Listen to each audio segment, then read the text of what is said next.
to give you a quick demo of our CTN Network website, ctnnetwork.net. Join our community. It is free. You just type in ctnnetwork.net, and this is the homepage right here. And if you want to create an account, you would just click up here and create new account right here. Sign up with your email, or you can sign up with just clicking on Facebook or Google. So you can sign up with your Facebook account or your Gmail. So I'm already signed up, so I'm going to click in Gmail right here, and it's going to log me in. And as you can see, this is our homepage. Click on creators right here, and this shows you all the CTN family members that are content creators. Everybody is on here. If you want to go to one of their YouTube channels, for example, if you want to go to Crypto Talk Now, just click on channel, and it takes you right over to the YouTube channel for that particular creator. And you click on community. This is our community right here. We do have a forum, and this is a forum where you can post things, you can interact with one another. And there's also a blog right over here that we post our own content on. And if you click on CTN Studios, you can watch our live show and other content creators' live shows right through this CTN Studios. We do have advertisements for some of the content creators. There's the Crypto Smith, there's Waddy, the Crypto Hunter, and we also have live charts for the ISOs right in this box right here. We have a feature where you click on the heart if you want to donate to us. You can donate with Ethereum or Binance, BNB. And also, if you click on this button right here, we're going to have a call-in feature, which is already live. If you want to call us, just click on the green icon, the green phone icon, and click on call now. And during the show, between 9:15 and 10, when we announce it, when Max is on or when I'm on with Max, we will start accepting phone calls, and you guys can be live with the show. If you want to turn your video on, you can come on camera as well. So good stuff there. Now back onto the homepage. If you click on members, you can see all the people that are members here. All these people here, like Chaka just signed up, Gills33, Miguel. All these people here are members of our community. So you guys can sign up, and then you can chat with one another. So you can either click over here, message right here. So what I'm going to do, guys, is I'm just going to welcome him. I'll send him a quick message, and then I can click enter or just a little arrow. If you want to message somebody else, you can click on message, or you can go right over here into members chat and go ahead and message them and create a new chat if you want by clicking this little button right here. Now also, if you scroll down here, you can see some of the past videos that our content creators in our content creator family have created. You can go in here and watch some of the recorded videos. They're scrolling down here. Just choose one to watch. And that's it, guys. Thank you for watching this brief demo. Make sure you sign up so you can interact and be part of the community when we are not on the live show.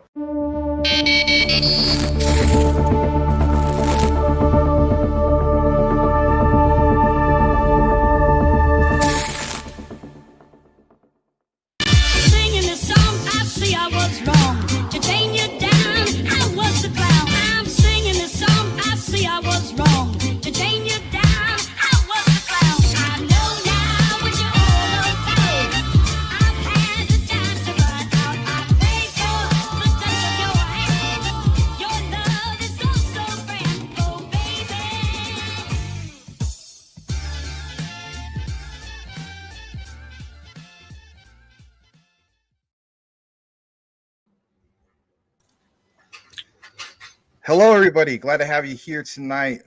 It's going to be a great show. I see we already have roughly close to 30 people already waiting. Smash that like if you haven't done so already. Why do we state that so much? It is because we want to see the YouTube algorithm kick in and get this wonderful broadcast out to way more people, for they can join us, be part of the research. But without further ado, before we welcome our wonderful audience that we have here tonight, we got the one and only Tokenizer. Thank you so much for being here, man. How are you doing tonight? I'm doing good. Thanks for having me on, man. I'm really excited to kind of just talk about the fundamentals that I bring regarding different deep dives. And it seems like your channel and your content does a pretty good job at that already. So I'm excited to see what synergy we can form today. It's going to be awesome. I'm really excited. Obviously, I know a lot of our audience is really excited because we've been sharing your deep dive research By the way, you've been killing it with that. For the newcomers who might not know who Tokenizer is, just want to share something with you guys just real quick before we kick into the comments and welcome you guys. This is the one and only Tokenizer. He, as you can see right here, documenting the journey down the world of blockchain research, and just some of the big ones, obviously, Quant, NXRA, Energy Web Token. There's a couple I might not be familiar. Like, what is this one right next to Energy Web Token? That one's a Constellation Network, and its ticker's DAG, D-A-G. Oh, Constellation DAG. Yeah, we do cover that. I'm not personally into that, but that is one we've been talking about a lot. Obviously, Morpheus Network. Guys, how about this real quick? Let me just show you guys something real quick. I have this primed and ready to go. He covers Casper. Remember how many times I said within the last few days, just like XDC, do not sleep on your Casper. Look at this, guys. I'm not a fortune teller. I never will claim to be. Casper, the top performer of the top 100, right? 11.85% up on the 24-hour, 7-day. It's doing 15%. Again, guys, the whole pressure cooker effect, like we mentioned, you start putting too much stuff in the pot over and over and over and over and trying to fill that thing up, it's going to pop off. And you're starting to see that sideways consolidation. People complain about it. It's a good thing. But yeah, Casper's doing well. Obviously, Tokenizer covers that. Let's jump back into a little bit of that. So he obviously has some things in regards to Morpheus Network.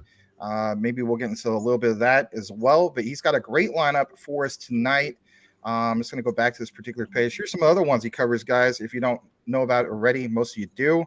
HBAR, XRP, XDC, Algorand, LCX, Alpha Zero. I don't know what that one is on the arrows. What one is that one? That one would be Unison. It's a regulated hybrid exchange, and both Gilbert Verdian and Rashida Jaja are actually the advisors to that project. I have somewhat a little bit familiar with it. Some of our community has mentioned this. I'm sure there's a couple guys literally right here. Max, I've been telling you about this for the last 8 months anyway.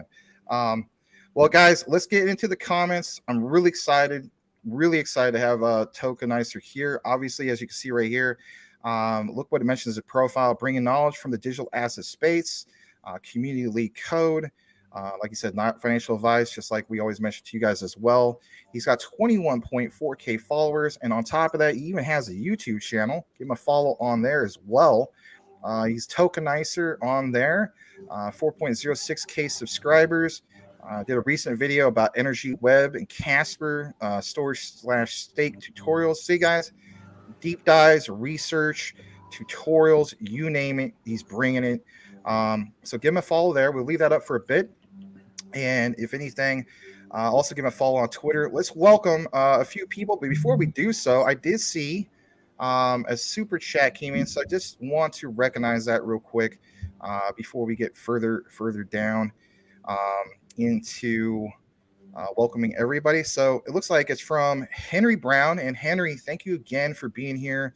Saw you last 2-3 nights, something like that. Really appreciate the support with the $2 super chat. He says XRP, XLM, XDC. How about this, Tokenizer? If you were going to talk about one of those tonight, what one would it be? Oh, well, I'm a pretty big fan of all of these, XRP, XLM, XDC. As you know, they're all ISO 20022 compliant networks, and they all have their different respective connections. XRP, of course, within interbanking and settlements, remittances. And then XLM, of course, is more on the side of kind of, I want to say retail banking, if that makes sense. And then XDC is more catered towards trade finance. So out of the three, I personally talk about XDC the most. I don't put as much emphasis on many of the 20022 coins, largely because there are other large name researchers and influencers that kind of make that their specific niche. But yeah, these are definitely ones I've been keeping an eye on throughout the years. I hear you on that. Some people say, hey, you guys used to cover Luna Classic a lot back last summer. And I just keep telling them, hey, it's not that I don't believe it anymore. It's just it became overly saturated. There's great guys who cover it, like 2-bit crypto and so on. That's the way I look at it. It's the same guys. Sometimes it's just about supply and demand, covering certain niches. I still call it niches. Maybe I'm old school like that. But yeah, thank you for that, Henry Brown. Really appreciate it. I'm just going to see if there's anything else that came in before we kick it back. A lot of familiar faces here, guys. Smash that like button if you haven't done so already. Any questions or comments specifically for Tokenizer? I'm sure he's going to more than appreciate that. Just give you guys the heads up. We're going to try to go roughly, like I guess you could say like 2 hours max, an hour and a half for the actual, the comment or the actual show, the research we have with Tokenizer, and then probably about another half an hour for like comments and stuff like that. So about 2 hours max, roughly. We go a little bit over, we do, but that's what we're going to shoot for. Another super chat that just came in is from the one and only, and I want to introduce this guy to you for sure, Tokenizer. This guy is referred to as Salamander. We call him the XDC Commander because he made it public. He has roughly 1.5 million XDC plus. He loves XDC. Wow. So, well, he's going to be a pretty happy man in a couple of years. And for anyone else who's a big fan of XDC out there, I definitely suggest you guys check out at Utility Theory on Twitter. He also has a YouTube, Citizen of the Future. He covers a lot of deep dives on trade finance and the whole issues with supply chain and kind of global trade at the moment. And that's pretty much what XDC is looking to solve, right? So if you guys are interested in, that side of DLT regarding trade finance, definitely be sure to check him out. He's a good buddy of mine. Very cool. I definitely have to look more into that. All right. So I do see that we read the super chats. Thank you again, Salamander, for the $5 super chat. Let's go ahead and start welcoming a few more people here. Believe it or not, the first comment of the day, I'm sure you're aware of him, the one and only Quant Papa. Thank you for being here, Quant Papa. Appreciate you. KK's in the house. Says, Max, check out a Fila, a concept car from Honda Sony. I wonder if JASMY is going to be in the AI data. Out of curiosity, are you into JASMY, or is that one you're thinking about? Or so that's one I've actually previously looked at, and it definitely did pique my interest a bit. But this also goes with XLM and some other projects that you'll occasionally hear me talking about, but not quite to the extent that I would with like Quant or NXRA, for example. And that's largely because even though they're great projects, it's like, we all have the same amount of time in our days, and there's only so many hours we can allocate to researching, and also so many dollars that we have that we can go towards allocating towards, right? So that's kind of the reason behind why I haven't, created any content on JASMY at the moment. Thank you so much for pointing some of this out. So just to give you a heads up, Tokenizer. All right, guys, here's my grocery list. And I'm sure Tokenizer, can relate because literally he just mentioned it, right? So Film Crib, ABT, Morpheus Network, some of these other particular ones, EGLD. I mean, the list goes on. Flare, VAIOT, Scallop. There's a lot here, right? Tacit Pay. I mean, we cover some of these things, right? But he's right, guys. The thing is this, there's only so much time in the day. Yes, we want to find the gems. We have found a few, but I'm glad you can relate to that. All right, so Tim Shea, let's see here. We have Hey KK. And if anything, Tokenizer, I don't know if you use a mouse or you use a laptop. I'm on a mouse pad on my Mac. Okay. You can actually, I just realized it because you know what, guys, my buddy / neighbor down the street is also mowing. You could hit the oh yeah, that might be a good idea. Just when you're not talking, it's no big deal. I'm just trying to familiarize it and so on. All right, so we got Salamander who says hello everyone, but yes, thank you Tim Shea for being here. I'm just going to kind of rapid fire through some of this stuff. River says good evening. Thank you again. Sobo, fellow educator, thank you so much for being here. Sobo, GS is in the house. Yeah, Edward Vinson, Crypto Winner, thank you again for being here. Brian Dowie, always good seeing you. Heath Overledgerly, I always love that name, man. Welcome back. Space Chick's up in the house. Give her a follow at SpaceChick_crypto. Max, what's up, everyone? Always glad to see you here, Space Chick. I'm glad that you're wanting to learn a little bit more in regards to some of these blue chip / utility driven ones. Hopefully I'm not forgetting anybody. So let's see here. There's a few more people we're going to get into. Heath says, you guys make me want to buy another quant token or more quant tokens right now. That's awesome. McDizzle's in the house. Hold on a second. Mike, hello, all helping me deal with chemotherapy. Oh, man, I'm so sorry. My mom passed away in 2019. She fought a hard-fought battle. My heart goes out to you. I hope that, you're able to make it in regards to that. I don't know the deal with you, but oh man, cancer just, man, I'm so sorry. Thanking you for just taking time out of your day to even be here with us, for real. For real, big props for that. And just like you said, best of luck with the recovery, and hope all goes well. Yeah, absolutely, Mike. Thank you very, very much for even just doing that. River, it's going pretty well. Just really excited to have a tokenizer out here. Here's another guy I want to point out just real quick. So this guy right here, Crypto McDizzle Foshizzle, okay?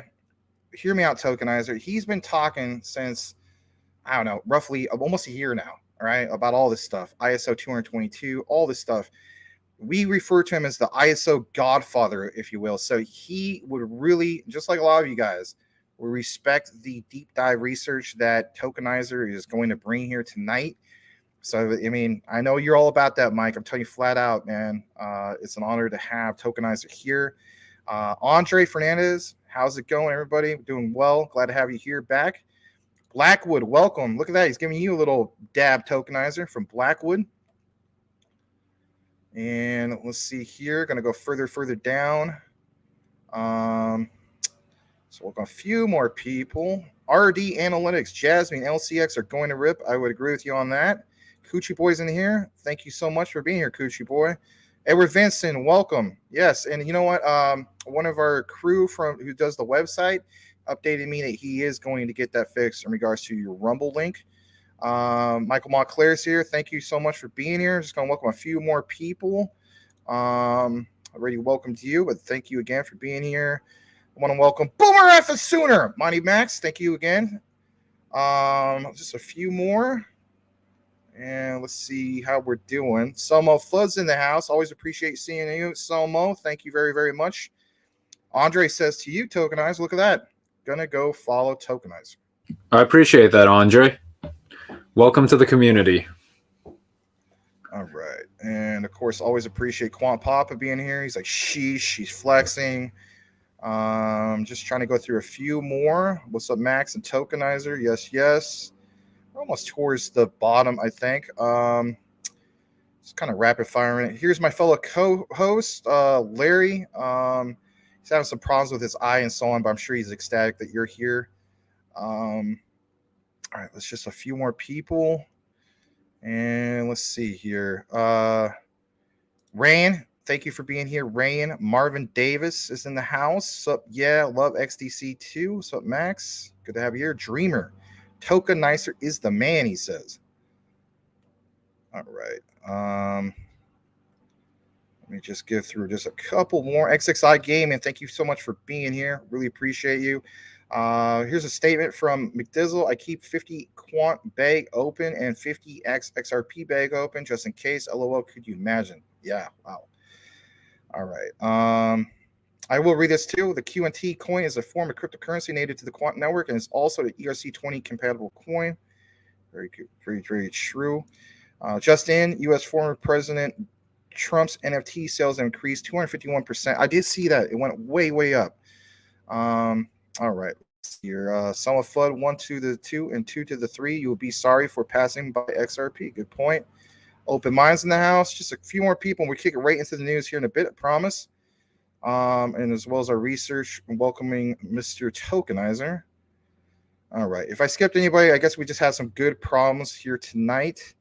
And if anything, I think that might almost be close to it.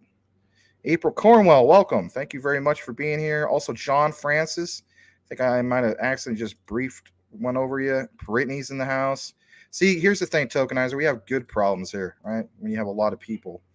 All right. So let's get into it. Yes. Smash that like if you haven't done so already. Tokenizer, the one and only. Take it away, sir. All right. Where do you think we should get started? There's there's a lot that's been going on in this space regarding kind of what's developing on kind of the micro side in terms of individual businesses and individual projects, right? But there's also kind of some stuff going on the macro side in terms of not like overall macroeconomics, but kind of like the larger picture of crypto that we've seen. For example, we're seeing kind of some issues with Binance start to arise again. We know the U.S. government has been trying to get him for quite a while now, and with him messing up CZ, or not CZ, sorry, SBF, there's been some kind of tension between Binance and the state of, or the United States overall. So, yeah, where did you want to start? Well, you're absolutely right when it comes to that. A lot of that tension does get mentioned. I also saw, briefly shout out to Bullzilla. He had a live stream. There was some breaking news that, was released in regards to XRP. I think I'll bring that up because, sometimes some people feel as though whether it's mentioning one exchange, the other, right? Binance with CZ and so on. How about Uphold? All right, let's talk about that for just a brief moment before we kick it into our outline. So, I saw this earlier. Bullzilla is literally doing a live stream talking about it. And it says PSA Uphold never delisted XRP. We've always been there for the XRP community. And it says, yeah, they went ahead and basically announced that, some of these particular things. And there's a lot of pressure from the XRP community to have Coinbase relisted. Now, Uphold or Bullzilla stated that, he showed it on his particular stream that they have relisted it. I haven't been able to verify it, but I just think that's going to open up the pathway forward in which, is if other big exchanges recognized like Coinbase, really took the jump even without an SEC or I should say Ripple victory over the SEC. It's a win-win. So I don't know your thoughts in regards to some of this stuff. Regarding kind of the whole listing and delisting of XRP, like I think coming from a business standpoint, I can kind of understand why certain US companies would delist it, right? Like if you're trying to be a major player in crypto in the long term, like let's say Kraken or Coinbase, for example, those are two that delisted XRP, right?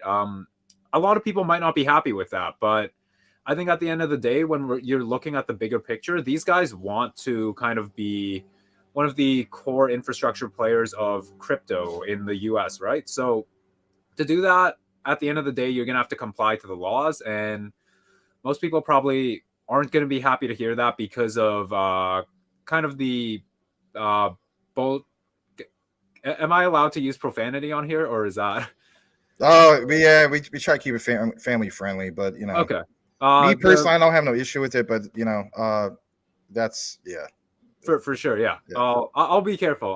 The mess that the SEC kind of has been going on with for the past 2 years with XRP, I personally don't agree with it either. We could go on and on about that, but yeah, I don't think you can fault exchanges like Coinbase and Kraken for delisting XRP given the situation they were in. Yeah, very good point. What we're going to do now is actually just trying to jump into some of the stuff. So I don't want to put like a huge focus on obviously quant, like Tokenizer was saying, a lot of our audience is already familiar with it. But I do want to bring up one key thing. God, because it's spring, I guess I'm about to sneeze again. But anyway, it is in regards to SATP. So I want to show you guys something just real quick in regards to that. And, a while ago, we did, for instance, actually, I'll show you right here. We did like a few videos in regards to this topic, right? So last one was roughly about a month ago. SATP is huge. Step 4 for APIs, secure asset transfer protocol that Gilbert Verdian outlined. And I even saw Greg Lunt, right? He put a lot of emphasis and focus recently on why we should recognize what's going on with like SATP, why it stands out and so on. For you personally, what is the major things? Why should so many people who are into quant pay more attention to this? Like, I mean, I have the answers, but I mean, I'm not trying to put you on the spot, but I always wanted to hear a little bit more from your perspective in regards to just that SATP. Why is it such a big deal? Yeah, okay. So there's a lot of reasons why you should care for SATP beyond being a quant fan. I would argue that if you're looking, maybe looking in the future isn't the right term, but if you're an investor in this space, you're trying to look at what happens 5, 10 years from now, right? You're probably not trying to look at what happens tomorrow or the day after. Well, SATP is exactly that long-term vision to have full-scale interoperability with different DLTs. So, for example, a lot of us probably know how TCP/IP works, right? Like, it's probably how you're able to, or how we're even able to stream right now on completely different setups. Like, I'm on a Mac, and you might be on a Windows or something. Some of that communication comes through TCP/IP. SATP is trying to be a similar thing to this, but for blockchain technology. And how they're doing that is through API gateways, the same way Overledger leverages these gateways to have full-scale interoperability. And it's not just between blockchains, right? But it can be, say, real-time gross settlement systems, which is settlement for financial transactions within banking to connect with blockchain and DLT. Of course, there's a ton of different value added and efficiencies that brings. But beyond this, to me, the largest reason why I think SATP is so huge in this space is because there's a lot of projects trying to solve interoperability in this space. There's Chainlink with their CCIP. There's Polkadot bridging different ecosystems together. There's Atom with their internal blockchain communicator. These are all great solutions, but none of these are being integrated at an internet scale. And what I mean by internet scale is that Quant's officially working on this standard with MIT and the IETF. MIT was actually one of the founders of TCP/IP, so there's some precedence there. And then the IETF is the official standard setting body for the internet. So think about that for a moment. You have all these other projects that are trying to solve interoperability in their own way. And then there's this one project that's building an interoperability standard with the standard setting body that governs the internet. So there's kind of levels to this, right? Yeah, there's more than enough levels. I mean, even just looking at this, right? This comes like straight from their PDF and so on. And I know some people may think of like, yeah, this is some of the boring stuff, but why mention some of this? So look at this real quick, right? SITP defines 3 core flows: transfer, initiation flow, after the identity and asset verification flow. Out of scope, a sender gateway proposes a session to receiver gateway. Now, some of the stuff, I get it, guys. It's the technical stuff, and you might be just a retail investor. And you're like, well, I acknowledge it, but I don't really care. Here's the key thing, right? So I've outlined a few times on our show, and guys, please smash that like where we can get this out to a more broader base. If you haven't done so already, I want to keep emphasizing that. We have a pretty decent crowd of people here concurrently, over 50. But yeah, I appreciate you guys for doing that. But I want to mention this. So recently, this topic got brought up onto crypto Twitter. We totally recognize HBAR. We totally recognize some of these other particular platforms. But it was mentioned recently, HBAR, they're going to have to tackle the whole thing with APIs. So if Quant, through SATP, for instance, with the interoperability and so on, we always mention the whole thing of, Quant with Overledger allows 100 plus blockchains to be, fully interoperable. But the HBAR thing, there is something there. You already have the partnership with Hedera, Quant and Hedera, and so on. But that said, it would make sense to me, even if you're looking at it from the perspective of, there's NDAs, you can't come out with all this information right off the bat and so on. I get that. But at some point, if Hedera is going to tackle this subject of APIs, you already have, just like what says here, some of the evidence that get it done with Quant. I mean, am I too far off base here, tokenizer, when it comes to that? I mean, there's a lot of significance. I mean, APIs is a big thing. For sure. There's actually a really interesting fact on this that I think a lot of people missed out on. And it's really interesting you bring that up because the co-manager for Hedera's treasury, that's Paulo Tasca. That's actually the co-founder and initial CEO of Quant Network, who actually also works at 3 of the other Hedera governing members spots now. So that's UCL, London School of Economics, and then there's one more that I can't remember off the top of my head. So it's real interesting you mentioned the kind of overlap between Hedera's APIs and then, Quant working with different API gateways to solve interoperability. Well, the foundation's pretty much already laid there. And to kind of add a little on to Paulo, the current co-treasury manager for Hedera, he's actually also a committee member to ISO TC307. Yeah, it's really cool stuff to see this. I mean, I wasn't aware of what you just mentioned in regards to we say it was Paul what? Paulo Tasca. Paul Tasca. Okay. I mean, even right here, right? This is Claire, I think it's Face, or some people say it's Voucher. I don't remember. But she's the product manager. Look what it says here for just a second, guys. I mean, we'll kick it into some of our other particular coverage we have with Tokenizer, but it says we see a network of networks future, much larger than current internet of today, transacting data, information, and value. In regards to SATP, the protocol aims, and I know it's kind of maybe a little hard to read, but it says aims to enable the transfer of assets across distributed ledger technology networks in a secure manner. This will be achieved in part through standardizing communication between networks and securing transactions across networks. Again, guys, understanding the SATP connection with APIs and why it's so big. So here at CTN Tokenizer, and I know you're kind of familiarizing yourself a little bit with our particular platform, we cover a lot of different projects, whether it's XRP with the bank to bank payments, XLM, like we mentioned earlier, excites you with XDC. It's more of a niche market to cover, especially as content creator with TradeFi. But my key thing is this whole thing of what excites a lot of us is, let's be honest, it's the payment ones, because we understand that's utility being kicked in over and over. Quant has been criticized in the past, which I don't see why, but they've been criticized in the past, like, yeah, they got all this interoperability thing going on, but in reality,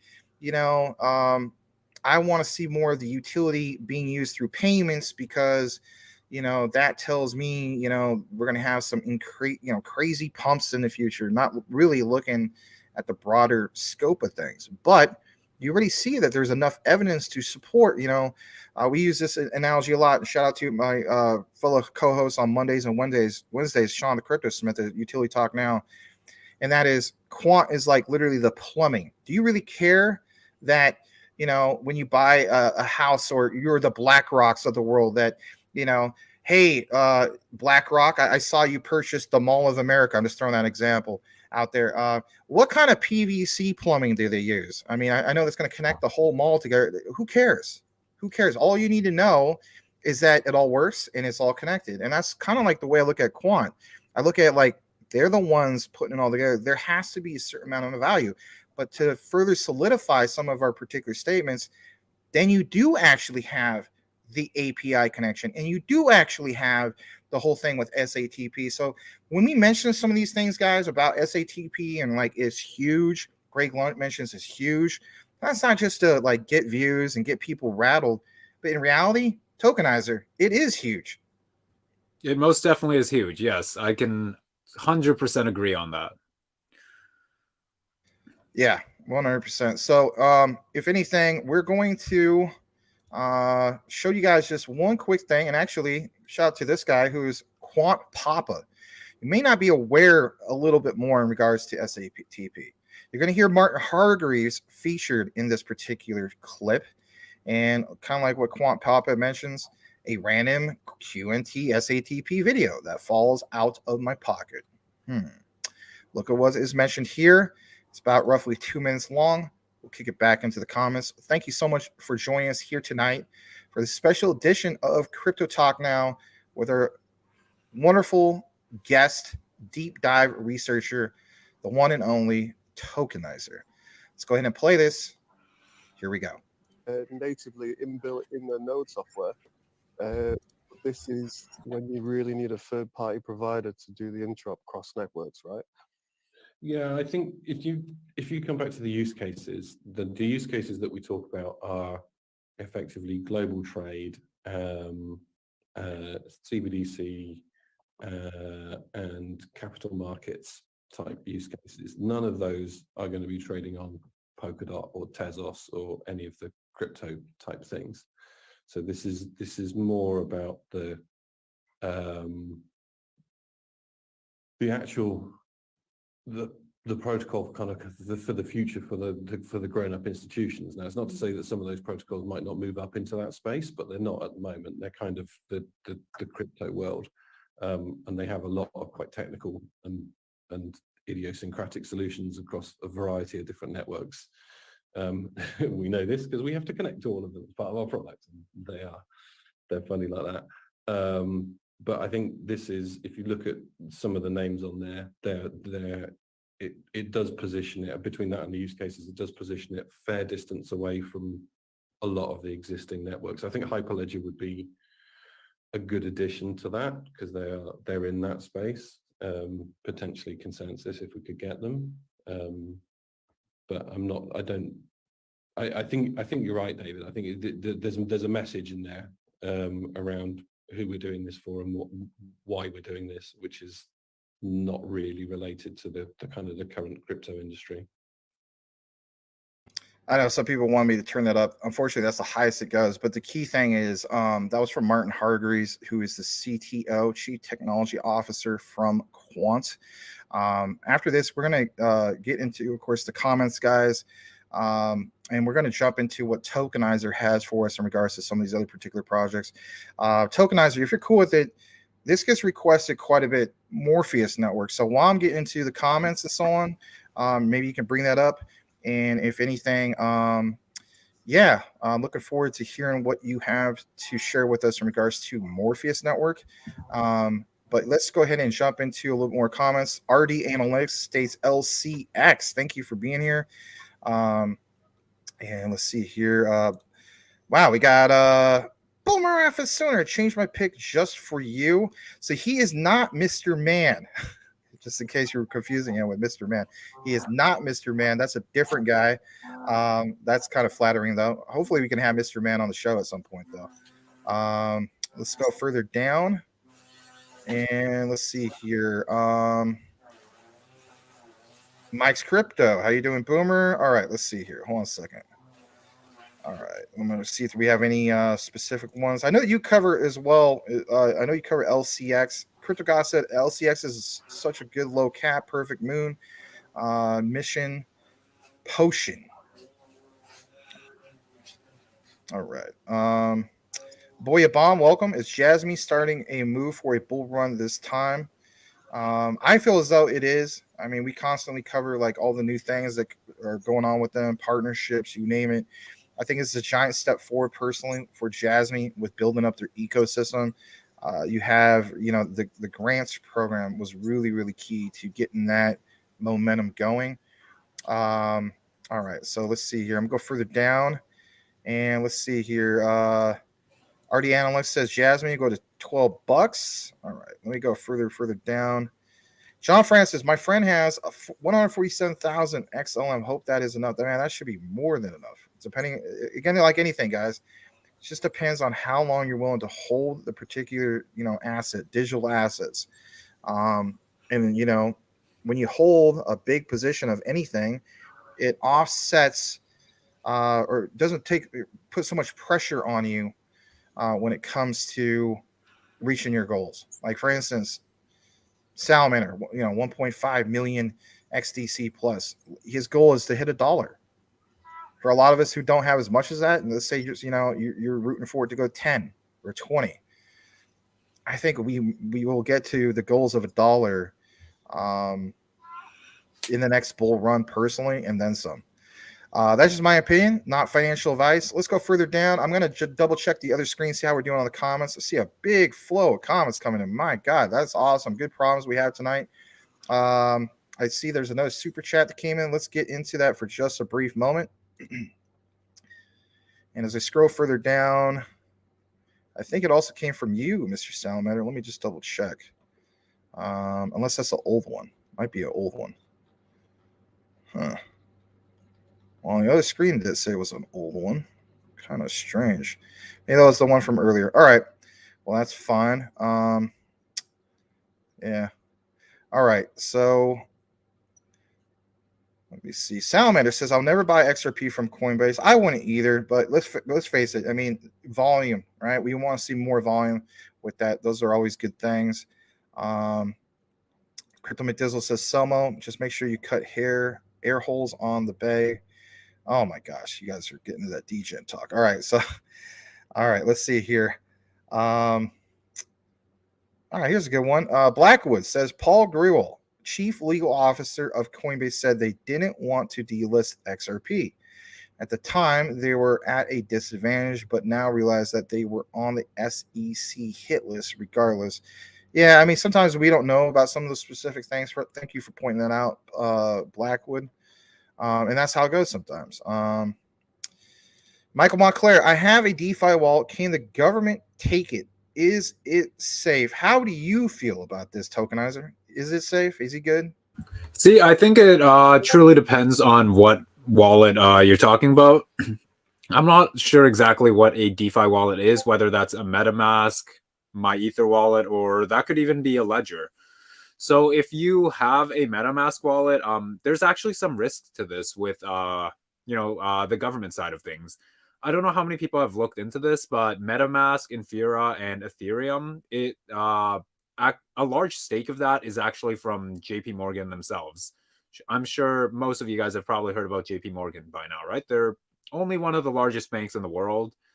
And of course, while not directly working with the government, there's a lot of strings behind the scenes that tie them together. So if it's a MetaMask wallet, no, it's not exactly safe from the government. If it's your own ledger and you've backed up your own seed phrases, securely store them, maybe even memorize them, yeah, you should be relatively safe. Here's a funny comment. I saw that one actually. Yeah, the comments are going a little wild right now. I'm loving it. That's good, man. We just want you to relax and be yourself here. Obviously, if you're just tuning in, guys, this is Tokenizer. Give him a follow. We'll just just state this. I mean, if you're not familiar with him, he does quite a few deep dives in regards to multiple projects. Speaking of which, I saw an old interview. I think it was with you and Greg Lunt, actually. You're referring to your professor and so on. What are you studying? I'm just out of curiosity. I myself I'm in my educator. Third year of economics and finance, but I'm actually going to be taking a pause from schooling after this semester and just really try and go full-time in crypto, provide my own value however I can, and just go 100% at that for a little bit and see how that goes. I can't blame you. You got to do what you got to do. I don't know. It flatters me when I see people who try to whether they take the college route and so on. Obviously, college is not for everybody and so on. I used to sub at my local, college here in the Phoenix area and so on as an instructor. I'm not a professor. So I got this nickname that some people have given me since last summer.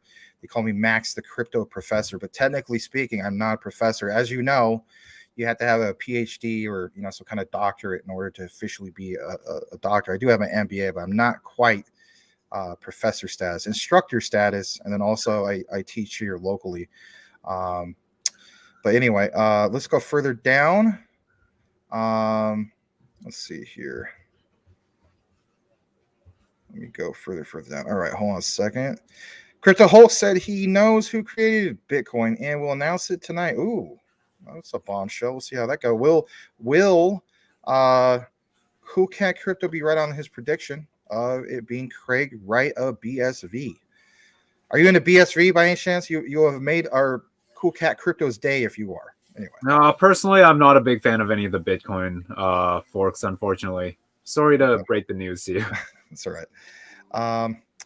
All right, let's go further down. I like this statement. Quant Papa, what's your QNT price prediction for 2025? That's a good question. OV Crypto, thank you for being here.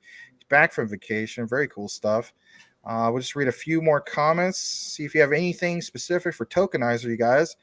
Quant Papa says, payment use case is small. Blockchain and DLT is way more than just simple payment. That's a good point. That's something I can completely agree with, especially in regards to quant. Payments are just one vertical of what quant's interoperating. Like, if you think all quant is doing is connecting different payment channels together, you're not quite getting the full picture yet. Think of different technologies that can connect together in terms of, different systems, different networks. So that can be with, say, an Ethereum application that's accessible through, let's say, a permission network like Corda. Yeah, you know what? That's a great thing you just brought up. So, it is a lot more than payments. How about we break it down to more layman's terms, right, guys? So, we're always saying things like, quant is like investing in Microsoft in the early 1980s. Based off what Tokenizer and also Quant Papa just mentioned, here's one way of looking at it. Is Microsoft just bound to Windows? No. Is it bound to just like the Xbox games and stuff like that? No. It's so much more of a broader. There's so many products, so many services, right? When it comes to Microsoft. So I like how you guys basically broke it down. Let's see here. I want to read this from Quant Papa. Payments was the first use case. Internet of Things, or as Gilbert would say, right, Tokenizer? The Internet of Trust has gone by way bigger. I read this as well. Quant is critical for the future and quantum age. Does your crypto handle payments? All right. Let's go ahead and kick it into your particular coverage. If you have it on the screen right now, I could go ahead and share that. If you have it primed and ready to go. So yeah, I had that one thread of Morpheus Network. I can pull that up quickly, but yeah, I think you mentioned that before we started talking about or started going into the comments. So maybe I'll just run down Morpheus Network real quick. Okay, yeah, I'll go through a few more comments, see if you guys have any questions for Tokenizer. All right, so Marvin Davis states, folks that don't like that it's ERC20 and not XRC20.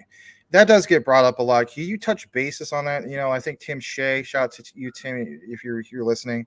A lot of people were wishing, why did Gilbert Verdine go with ERC20? And of course, I did a video about the whole thing of it being converted into QRC20.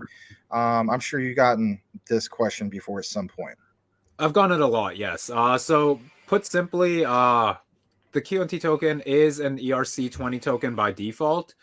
But the thing is, it's actually a blockchain agnostic token, much like how Overledger is. It doesn't live on a single blockchain, right? It's the same thing with the QNT token. And how it fundamentally works is, at the moment, it's ERC20, but let's say there's something bad going on with Ethereum. The team can switch it from ERC20 to, say, you could go Binance, you could go Cardano, you could go Algorand, you could go any different chain. And the QNT token can seamlessly migrate onto there. Now, people probably aren't too happy with that because it's on Ethereum. There's high gas fees. It's not as scalable. And there's the whole corruption with JP Morgan that I just mentioned earlier. So why would Quant do that? Well, the main reason is because regardless of how you feel about Ethereum and how much you like these other layer 1 networks better, Ethereum is the layer 1 that has stood the test of time the longest in terms of continuing getting network activity, network adoption, and not becoming a ghost chain. Like, yes, there's networks that are more scalable, that are more, fit for the future, if you will. But none of them have proven that they can really stand this test of time and still be standing after, it's been like 6 or 7 years now since ETH has launched, and it's still going strong. Yeah. May not be the things you guys want to hear. All those are like, the heck with freaking Ethereum, these darn gas fees and so on. See, the way I think of it is, to us retail, yeah, it sucks. Like when you have to withdraw quant from your exchange, like you're paying not quite an arm and a leg, but it's definitely like a significant bit of a cut, right? Enterprises don't have to deal with that because the fiat they pay quant automatically gets converted into QNT. So it just sucks for us retail folks. And honestly, if you're an investor, I'd rather, or if as investors, all of us, I'd rather have the process be, a little more less seamless for us retail users than have it be a mess for the enterprise end of things. Because at the end of the day, that's kind of where they're going to be making the money, right? It's going to be through different level enterprises, not through retail users buying up QNT. I'm glad you're touching bases on this, and if anything, I might just chop this up and make it a video, because I mean, this is something that gets brought up quite a bit. So did you happen to see some of the recent statements? I believe it was either from Gilbert Verdin, might have been Martin Hargreaves, might have been both of them, and that is QNT, as in being labeled as a cryptocurrency. Their focus is not on the cryptocurrency side of things, more of a focus on, hey, Overledger, right? The product, the service, and so on. To me, that just, pounds it home that much more that, this is a project to a sense, similar to like how Ripple's approach. You heard Brad Garlinghouse saying, our focus has never been the retail. Quant, you could throw in that same mix. It's not, like you said, focused on the retail. Yeah. I'd argue that the large majority of enterprise blockchains are like that. They're not focused on retail. In fact, their token is more of a backend function that kind of triggers when there's a fiat-based transaction. So if we look at Quant with kind of their treasury in terms of how the fiat licenses get converted to QNT, and that's kind of your tokenized license on Overledger. Energy Web Token has a very similar thing to where the enterprises are going to pay in fiat for their for a spot in their consortia relay chain, and that fiat eventually gets distributed into a stable coin where validators are paid, but it also goes towards buying up EWT on the open market to stake. That all happens on the back end, and enterprises don't have to worry about that because all they care about is they get the features and utilities that they paid for, right? So that's kind of this is what I call the pinnacle of kind of enterprise utility. And it's where they're using the network in a way where they're just paying in fiat, but they don't even realize on the back end it's all done in the token. That's exactly what you want when onboarding enterprises, because no business is going to want to, transact in QNT or EWT or XRP. Well said. If anything, I think that pretty much covers it. So thank you for that, Tokenizer. For sure. All right. So Coochie Boy says, yes, it is. They will simply remove the servers if the providers doesn't comply. All right. Let's see here. Here's a good question. Trust Wallet and MetaMask consider DeFi wallets? I would say so. Your thoughts? Again, I'm not exactly sure what counts as a DeFi wallet and what doesn't. I feel like any wallet that can connect to a decentralized application that's running around DeFi is probably going to be considered a DeFi wallet. One thing I will say though, I'm not too sure what the ratio is like here, but I would really suggest, getting one of these, a hardware wallet. I know Trust Wallet and MetaMask are both, really popular options, probably because they're easy to install directly on your laptop and you can store your tokens there. But there's that extra layer of security risk with a software wallet or a hot wallet, because at the end of the day, it's connected to the internet. And we've seen these issues where, people have gotten hacked either through their IP or through iCloud and stuff. Obviously, there's ways you can go around that, but at the end of the day, personally speaking, a hardware wallet is about as safe as you can get. And honestly, I think, if you're investing anything over $500 in this space, again, not financial advice, it makes logical sense to buy a hardware wallet. Like, the worst thing you could imagine one day is, say, 5 years from now, you wake up and all of regulated utility begins to take off. You go on your exchange where you kept your tokens, and you realize that exchange was hacked. But Quant's at $10,000, XRP's at $50, all these other utility assets are mooning, but you decide to keep your coins on an exchange or on a hot wallet. Very well said. Very well said. Let's get down to just a couple more and see how we're doing on our time. It looks like we're doing okay. Let's see here. This is good. I mean, we're going to talk about obviously Morpheus Network, but maybe we can do this for just a brief bit, because I know, like, if it wasn't for when you originally covered what was then known as ALBT, now NXRA, with Rashid of NXRA, I don't know you know what? I think I still would have found out about you, but yeah. Can you talk a little bit about NXRA? I mean, you did bust out that recent tweet about the transition. You thought it went well. We do cover NXRA quite a bit. My thing is, the future of, like, I'm just throwing this example out, right? Like passports. Talk about, like, NFT utilities and things like that. What about the whole thing in regards to, like, actual passports with NXRA ID? I think regarding NXRA ID, that's just one component of the overall Alliance Block ecosystem, right? Like that's kind of the whole verification and compliance part of it. Obviously, there's other parts to Alliance Block overall. There's the data tunnel, there's their Alliance text, there's the Alliance bridge. There's a lot more in the Alliance Block ecosystem, simply put. But obviously, with NXRA, that was something they've been hinting at for a long time with their trustless identity verification. This adds a further layer of trust and compliance in the whole ecosystem of DeFi, right? Because we see all these financial institutions that want to enter DeFi. These small and medium enterprises want to enter DeFi. There's a lot of justifications for that, from kind of the global liquidity that small and medium enterprises could get from funding, to kind of the global and synchronized yield generation of different DeFi products. It's really attractive to users of any level, whether you're retail, you're a small and medium enterprise, or you're a large institution. DeFi kind of has that utility for every user, but it's really hard to adopt in an enterprise sense right now. Because let's say JP Morgan wants to join a liquidity pool in Uniswap. Well, who's saying that the liquidity pool they entered isn't just used for gaining that yield and then used for money laundering? Well, now you have JP Morgan money laundering, right? That is a massive issue that, I wouldn't say is systemic risk, but that's a really large, or a really bad look, on JP Morgan overall. So I think with NXRA, this is just one of the beginnings to how we see kind of this compliant hybrid of CDeFi, where there is a KYC, there's a registry, and compliance will be coded in the actual engine itself.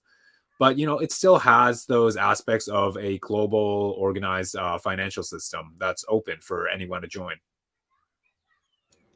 Yeah, what I also just noticed, I almost called you NXRA. What the heck?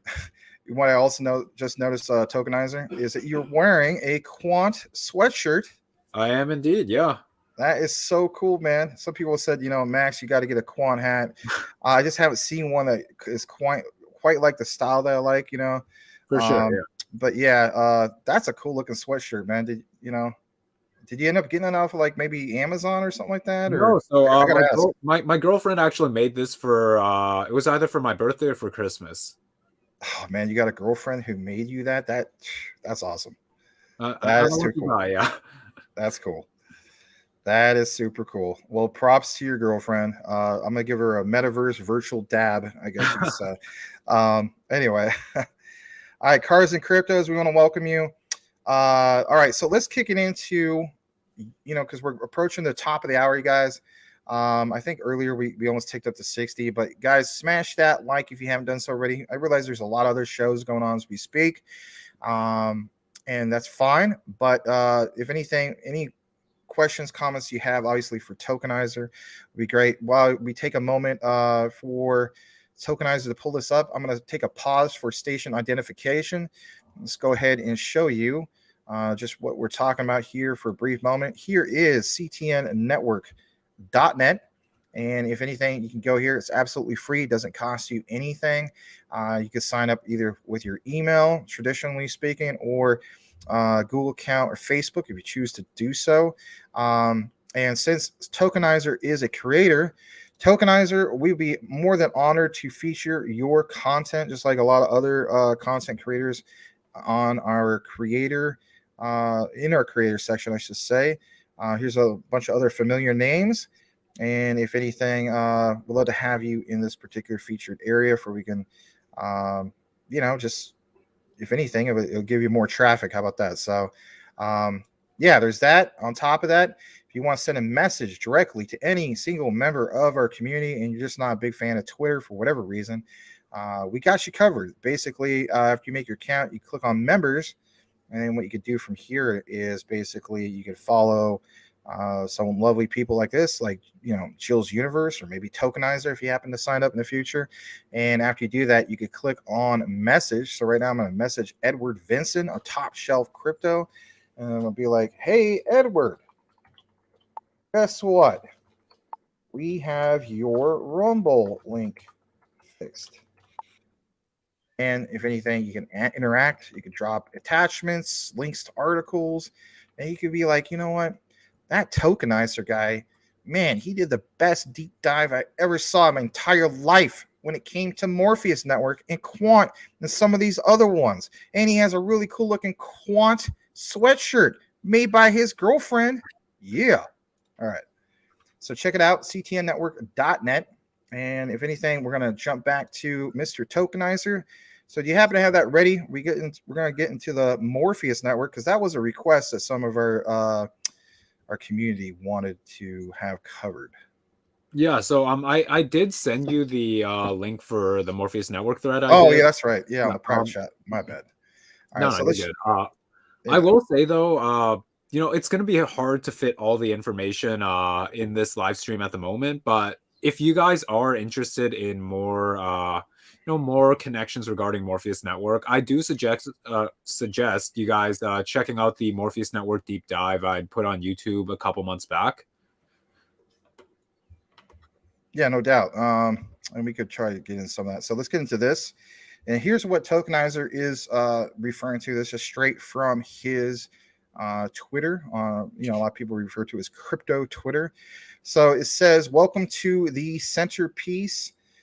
In this thread, Tokenizer will be breaking down the core fundamentals as an introduction to the Morpheus Network, MNW, to truly understand why they have the potential to be this centerpiece of a fully digitalized supply chain.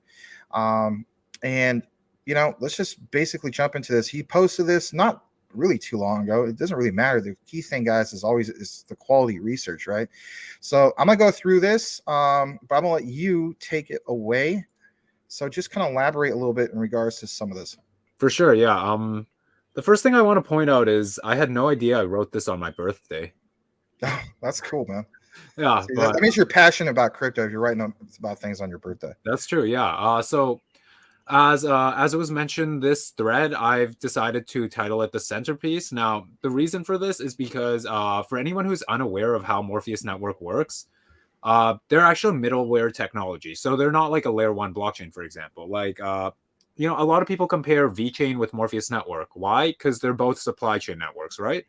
Well, they're not actually the best of comparisons. And this is largely because VeChain is another layer 1 network. So if you think like Hedera Hashgraph, Casper, Ethereum, Cardano, etc., those are all layer 1 networks, right? They're kind of this foundational layer where you can build other applications on top of, and there's other utilities in there that are kind of programmed, right? Well, Morpheus Network is more of a kind of middle communication layer that sits between blockchains and other technologies.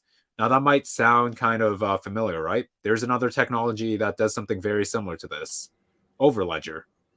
So Morpheus Network isn't exactly Overledger. As far as I know, there's no white label connections or anything, though there are a lot of connections between Quant and Morpheus Network. Can save that rabbit hole for later. But essentially how this works is with Morpheus Network sitting in the middle as a tech agnostic communications layer, it can communicate with different blockchains. So, you have your Ethereum, you have Hyperledger, and you have all these other layer 1 blockchains that people might start building businesses on, right? But there's also the legacy side of supply chain. So that's like your UPS, your DHL, your FedEx, etc. These have been around for decades now, right? Like far longer than probably most of us have been alive for. And I'm gonna blow that up for you. Sorry to cut you off. I'm gonna blow it up for you. No worries. But yeah, so as we can see there, there's those different blockchain networks we mentioned, right? Like, so in that photo, I put Ethereum, Polygon, etc., and Hyperledger. And then on the other side, we see these legacy supply chain companies, right? Like UPS, FedEx, and DHL. So these have preset supply chain modules that are set in there to where you get all the data from the logistics. So it's like it got package A just got sent out from the sorting facility, and now it's on the plane to travel to wherever. Now imagine this at mass scale, because they're not just shipping one product, right? There's millions of products that go through these logistics facilities every single day. And so now you have to kind of aggregate the scale of this, right? Because it's not just UPS doing it, but there's FedEx, there's DHL, and there's a lot of these other supply chain companies out there that are kind of doing a similar thing. Of course, these three are probably the largest, I want to say. So they're allowing these legacy supply chain companies to leverage blockchain technology without having to, restart and rebuild all of their solutions on blockchain. Because not only is that expensive and time inefficient, but it doesn't make sense, right? If you have all the technology that already works, but there's a couple pieces that are missing, like the transparency and immutability of a blockchain to go back and, do product recalls and stuff. A blockchain can do that perfectly. You don't need to restart and build everything on blockchain. Just integrate blockchain technology to whatever needs a solution in that area. And then, as you guys can see, there's other industries that are tied in here, right? So there's things like Oracle DB, Microsoft, and Google Cloud. These are different cloud and technology service providers that, would also be a good addition to the supply chain that Morpheus Network also connects to. Because, there's a lot that goes into supply chain beyond just like data coming in and then new data being generated. But there's actual value that gets transferred across the supply chain, right? Which takes us to the top slide, where we can see there's different banking networks. So do you want to just scroll up there? Yeah, let me get back to that. Sorry about that. I was just trying to zoom in a little bit more for everybody. The sizing's definitely a little weird. Yeah, no, it's okay. It's crypto Twitter. You only have so much to go with. So is this the area you want to get to? Oh, I just meant by like the photo. The photo. I'm sorry, I can just go right back. There we go. Yeah, there we go. Yeah, just right up there. So as we can see, there's some other blockchain networks I put there, such as XRP and XLM. Of course, those are much more payments focused than applications focused, right? Ethereum and Polygon are probably more application focused, meaning you build different decentralized applications upon there. Whereas XRP and XLM, you kind of leverage them more for their scalability for things like payments. But within payments, there's also, of course, the legacy side of payments. And this is where we see things like SWIFT, National Bank of Canada, and Access Pay, which Morpheus Network actually has connections to every single one of these. And so this is because of what we talked about earlier, right? The seamless conversion of fiat to digital asset payments. Because no enterprise or supply chain business is going to want to be paying in crypto. They're going to want to pay in fiat, and whatever the company does with the fiat, whether it converts it to crypto or stores it in their treasury, whatever, that doesn't matter to the company anymore, right? As long as their payment is seamless and they get the solutions they paid for, that's all that matters. Yeah, I mean, that's basically it in a nutshell. I mean, you hit the nail on the head. I mean, that would be a situation. Can you imagine being somebody who's like a UPS carrier and so on? He's on a time sensitive schedule, right? He might not, understand, the concept of distributed ledger technology or, APIs and all these types of things and so on. All he knows is, look, this needs to get paid for. I need you to sign. I need to go. I have a schedule. Boom, let's do it. What you mentioned in regards to fiat totally makes sense. Awesome. And then, do you want to just scroll down a little bit further into the thread? Yeah, absolutely. Let's get into that. Let me just jump back to that particular tab. Here's a little bit more in regards to the thread, and go ahead, take it away. Yeah. So, in this part, I'm pretty much explaining kind of the current issues with DLT in terms of industry adoption, right? And I guess I kind of mentioned this in terms of, why Morpheus Network would be a more attractive solution than, say, a layer 1 network. And this is because by utilizing Morpheus Network, you don't have to completely overhaul your current tech stack, but you can keep that and sort of add Morpheus Network in there. Whereas if you build on a layer 1, you're not adding that in there. You're completely tearing apart what you have right now to rebuild on blockchain technology, which, again, as we stated, is not efficient, and there's just a lot of better ways to go about that with the current infrastructure that's out there, right? Absolutely, 100%. I mean, that's the way I look at it as well. For sure, yeah. And then in that tweet below, I'm kind of talking about There we go. other things they offer beyond being a middleware technology. Like being middleware is great, right? You're agnostic, so that means you play towards both sides. But the two other things Morpheus Network is focused on is digitalization of the supply chain and automation of the supply chain. So digitalization essentially means creating a digital twin of the supply chain so that all that data gets stored and it's immutably recorded, right? Because a large problem with the supply chain at the moment, and we've seen countless issues with the supply chain over the past couple of years, right?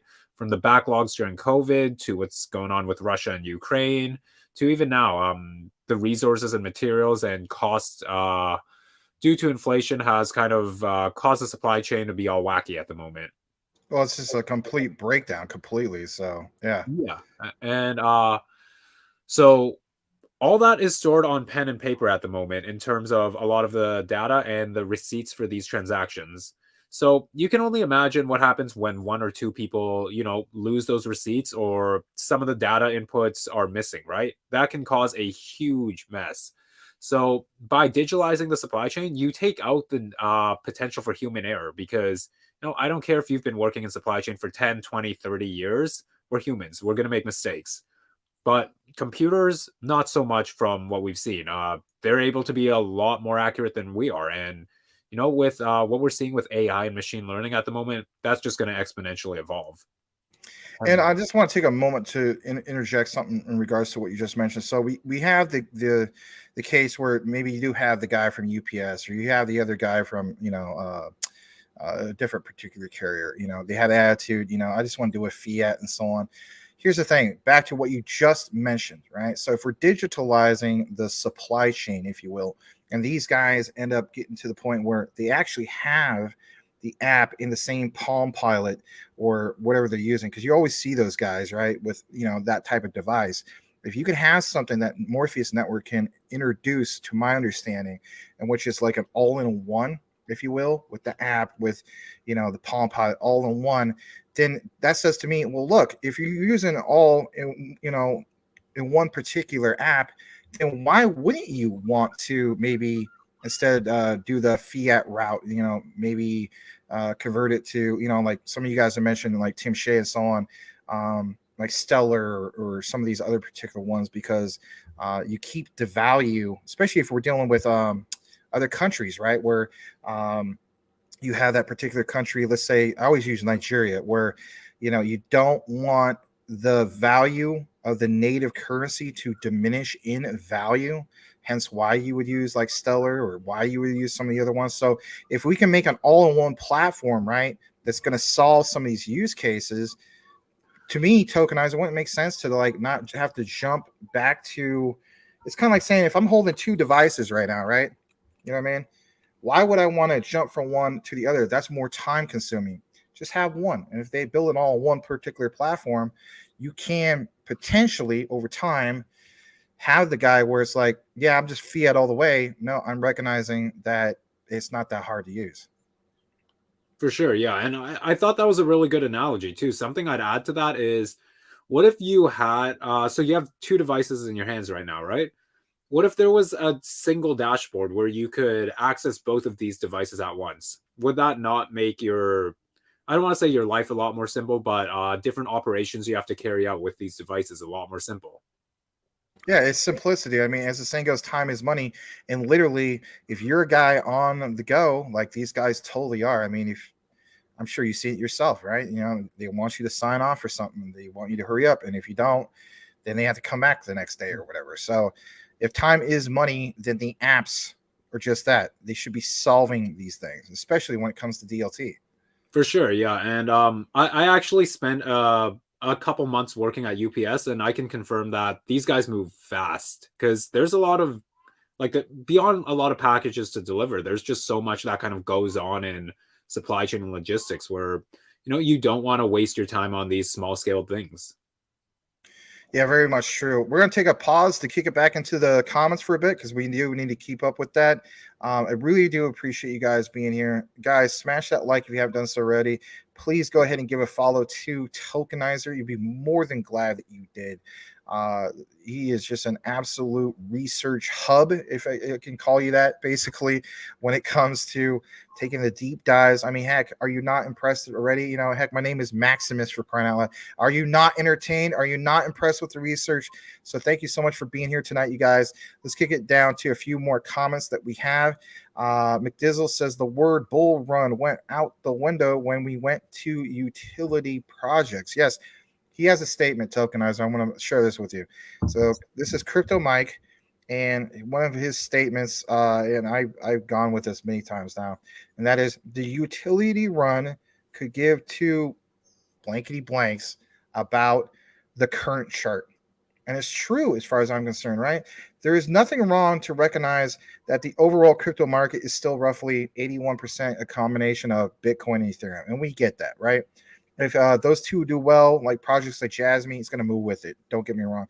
But I don't know about you, Tokenizer. I should say I don't know about you. I think you're with me on this for the most part. I don't want to speak on your behalf, though. And that is this. I think in the future, whether it's Quant, Morpheus Network, obviously, I'm really impressed with this, by the way. Some of these other projects and so on. When we talk about the utility run, okay, it's like that is going to bring the most insane amount of market cap to the overall crypto market that nobody has ever seen before. People are talking about Bitcoin on 11/11/2021 all-time high, 69K. Same with Ethereum, roughly 4,500, maybe give or take or so on. But the key thing is, if that is your focus, people, and you feel as though that's the biggest hurdle to get over. When you hear other content creators, whether it's Coach JV or Crypto Lulu or Verson or you name it, right? And they're mentioning, you know, we have got to get regulatory clarity to bring in that institutional money. I know maybe some of you guys are getting tired of, you know, me or them mentioning this, but it's absolutely 100% true in my opinion. And that is, we have got to get that regulatory clarity because that is what excites so many people. That's when market cap explodes. That's the utility run that we're talking about. As I get through some of the comments, your thoughts in regards to that. Yeah, for sure. That's something I completely agree with you guys on in terms of, you know, there needs to be regulations, but I think something else people are sleeping on is with regulations also comes standardization. Regulations is what's going to let different businesses build in blockchain and, you know they're compliant to where what they're building isn't going to have the SEC knocking on their doors in a couple days. Standardization is what's going to have these industries at scale, whether that be in finance, in tech, agriculture, energy, etc., for this technology to properly be utilized, because you need this common open standard for something especially like blockchains, to where, you know, different businesses don't have to worry about whether, hey, I'm using this blockchain. Oh, but I'm using that blockchain. Guess we can't work together now. A lot of that comes from standardization and, of course, the standardization of interoperability. But beyond standardization of interoperability, you need frameworks around, you know, what can and can't be done on blockchain technology. So something else that also ties into Morpheus Network is the framework MLETR. So I'm not sure how many people have heard of that. If you're a fan of the XDC community, you've probably heard of MLETR. It stands for Model Law on Electronic Transfer Records. And pretty much what it is a framework created by the United Nations and International Chamber of Commerce to digitalize all of trading. Because at the moment, every trade document in the world right now, it legally has to be inked in pen and paper. And a good research buddy of mine, Utility Theory, he actually did the math on how tall all these pieces of papers would be added together in a year. And it came out to something like over 20,000 Statue of Liberties tall in 1 year. So you can imagine how tedious of a process that is for trade overall. But of course, going back to standardization, how big this common standard would be in terms of, you know, the whole ESG goals. Well said. I'm going to read this comment real quick, and that is from Michael Montclair. Hey, Max, I'm not a professor in musicology, but I can still sing. Very, very true. Absolutely. I want to welcome Wayne Side. He says, dude, serves up. Cha, man. We're with the one and only Wayne Side. Serves up all the way up to, you know, British Columbia, man. All right. Salamander Tokenizer, do you think Quant will be bigger than Bitcoin by 2030? That's kind of a tough question to ask. I think there's a lot of factors that are between those, so we're gonna have to see which way kind of blockchain as a whole goes in terms of a global economic sense, right? Because let's say hypothetically, they're a lot more laid back on the regulations. Well, I could actually imagine Bitcoin really taking the spot as number one, and some of these regulated utilities, I'll call them, maybe not shine quite as much yet. Versus if they are more serious about regulations, which I personally think is the side we'll be siding towards, especially what we've seen with FTX and Luna at the moment. They're pretty done with all these. I don't want to call them scams, but FTX was a scam. I'm not so sure Luna was exactly a scam, but all these projects that aren't exactly compliant, operating in a non-regulated environment, I think they kind of want to clamp down on that. And if they do clamp down on that, they're going to clamp down on the technologies that are being used too, right? And some of these technologies are, of course, compliant with those frameworks already, working with these large enterprises, institutions, and standard-setting bodies. So, if we do go that side of regulations, yeah, Quant, could be bigger than Bitcoin, especially because when you think Quant, you shouldn't just think one ecosystem, but you should be thinking all of blockchain technology overall. Yeah, I couldn't agree more. Hold on a second. We're gonna, I'm glad you guys have, questions for Tokenizer. This is good. This is what we appreciate. All right, so let's go to Dreamer's question again for you. Hey, Tokenizer, do you run a Morpheus masternode? That's a good question. So this question actually makes me a bit sad because masternodes actually can't be ran in Canada at the moment. And as many of you guys know, Morpheus Network has a KYC for who can join their masternodes. So, unfortunately, whatever regulations we have here aren't compliant with Morpheus Network. So, until we get a new regulatory bill, I unfortunately won't be able to run a Morpheus Network masternode. But that's so frustrating.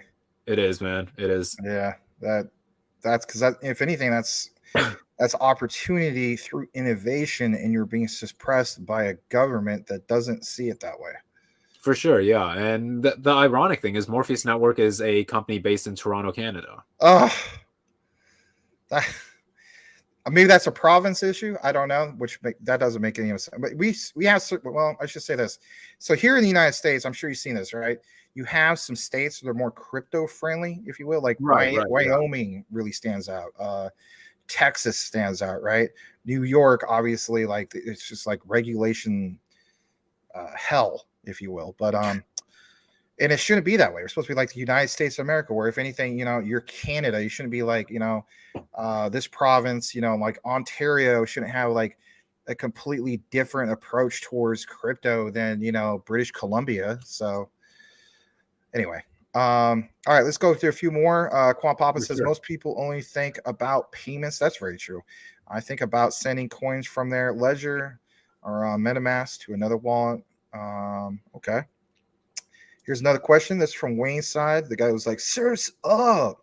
Is there a limit to how many XRP you can remove from Uphold to a private?" Well, that's a good question because I don't use Uphold. Do you have an answer for that? If not, that's okay. I don't personally use Uphold either, but most times exchanges usually have a limit. Unless you're a big whale, that limit probably shouldn't be much of a problem to you, though. All right, let's get to a few more particular questions. All right, let's go further down. Here's another one from Salamander. And if anything, I think what we'll do, guys, we'll just focus a lot more on the comments and so on. I think, you did a very good job, obviously, with covering what you mentioned with SATP with quants, a little introduction to like your knowledge of Morpheus Network. It's kind of like what you mentioned earlier, Tokenizer, and you might not have enough time to get into all this. And let's face it, guys. I mean, it's just like like my dad one time, he asked me, he's just like, well explain this all to me. Like I'm supposed to, I told him, I said, that'd be like if I try to teach you calculus in a day, or you can't, it's not all done in a day. So But anyway, yeah. Salamander says, Tokenizer, do you think voting in the future will use crypto lossable, or possibly, I should say, like quant or something like that? I think that's a typo. I think there's already voting in kind of the whole blockchain space. Like one of the companies I'm working for, ChainStats, what we're doing is kind of aggregating all of on-chain data into one single platform. One of our token utilities that will come is actually specifically based on voting in a community sense. So what you'll be able to do is, because we're integrating different blockchain networks, you can vote with your virtual assets that are tied to the ChainStats ecosystem on what networks you want to integrate first. So if the community has a large vote on Quant, for example, that's going to be something we prioritize because that's what the community voted on. And then, of course, there's other votes and things like delegations with what we're seeing with Casper, where you can delegate and vote towards specific node networks that you're supporting. So to answer your question, voting is already a thing in the blockchain space. Do I think it can, be at a larger scale where, let's say, political voting is done on blockchain? Yeah, I do think that's a possibility one day, but I think that's also up to the governments on whether, they want these votes to be transparent, because I don't want to get too controversial, but there is that kind of whole topic about how, those votes might be a little skewed and a little, messed with on the backside, right? Great questions. Really well said, Tokenizer. Guys, I mean, smash that like I said earlier. Give Tokenizer a follow, even on his YouTube. I mean, we didn't talk much about that, but we'll get more into that towards the end of the show. I think you basically just answered this one as well. All right, let's see here. I'll go further down. Here's a great statement from Tim Shea. Max just would prefer anything but Ethereum. Yeah, in regards to earlier with our talk about the whole thing of quant using the ERC20 standard, technically speaking. And I'm with you. I think that's a common thing. And Tokenizer, let's be honest, that's always going to get brought up. For sure. And I I definitely agree on that. Like, I've probably lost like 7 or 8 QNT just to paying fees on KuCoin and withdrawing my QNT. But again, at the end of the day, it's an enterprise focused project. And if enterprises don't really even know they're going to be using the token, Quant just wants the token on the most secure blockchain possible. And, regardless of what you think, ETH has held that title for the longest time now. All right. And just like that, we lost 20 people with that statement. I'm kidding. All right, let's go further down. Quant Papa says, for retail, sending from a wallet to a wallet is crap, of course. Let's see. Government enterprise don't have this problem at all, basically. Yeah, and it seems like Quant Papa understands it. Shout out to Quant Papa, by the way. Some of your posts on crypto Twitter are some of the most high quality regarding the whole quant ecosystem and research on quant.